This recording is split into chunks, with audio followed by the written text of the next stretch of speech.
As I watched the fifth video, they talked about the developing nations and colonialism, about which I would like to make a stand, focusing more on education because I am more interested in that. The changes that the developing nations and colonialism brought changed the nature of their education systems.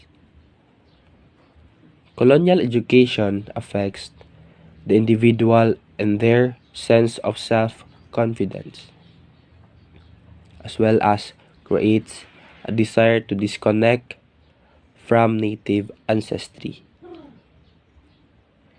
It is also an important factor in poverty reduction, economic growth, gender equality, and social development. They must say that education is the key to success, and indeed it is. It helps you cope the goals and achievements that you really want to. And for the future, you can see that it brings a change to your community. But as colonialism changes the education system in one nation, it may affect their right to be educated. Colonial education was used to separate colonized people from their traditional education.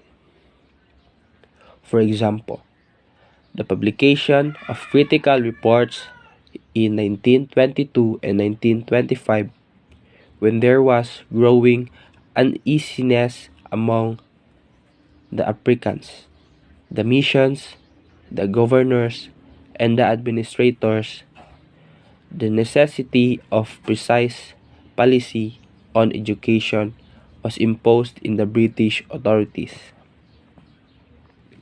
In 1925, an advisory committee on education in the colonies created in 1924 and presided over by William Ormsby Gore, published an important report.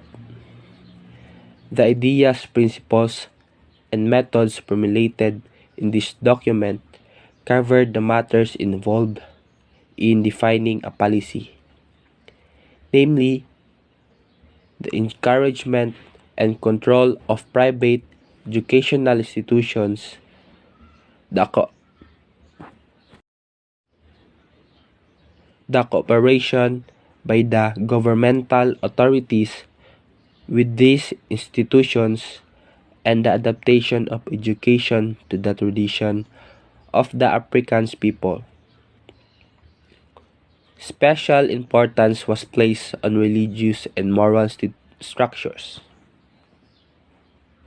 The organization, status of education services, subsidies to private schools, instructions in the African languages, the training of native teachers, the inspection of schools and upgrading of the teachers, professional training and technique, and the education of young girls and women. The structure of an educational system at the most advanced stage was to consist of an elementary education,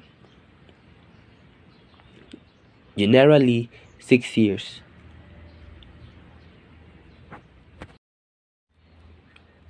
A diversified middle and secondary education 4 to 6 years. Technical and professional schools, specialized schools of higher education, and adult education. As a result, we have to adapt